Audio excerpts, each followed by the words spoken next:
Hey everyone, I'm grekaosangel, and it's time for my review of Castlevania Symphony of the Night.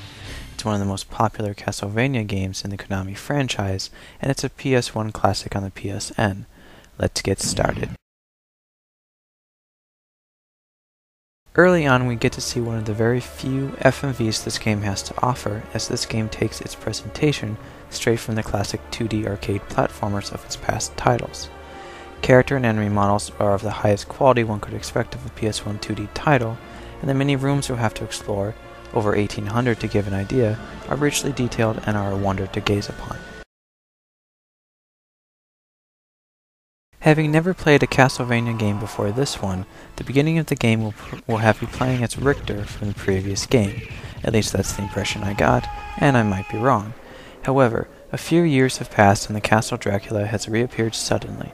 His son Alucard must infiltrate this fortress and put it into his accursed bloodline, and kill his father Dracula himself. Other than that, it's pretty cut and dry. Mix in a bit of Belmont mischievery and some plot devices, and that's the story.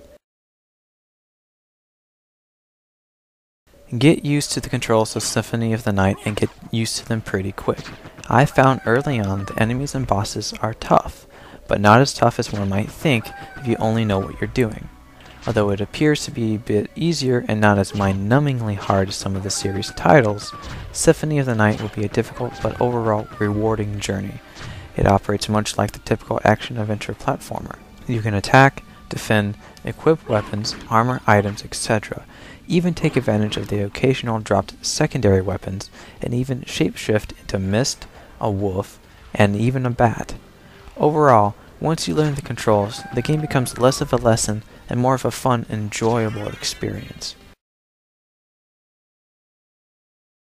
With several hidden areas and in essence a general free run of the entire castle as you see fit, Castlevania Symphony of the Night is itself nothing but a huge extra side quest.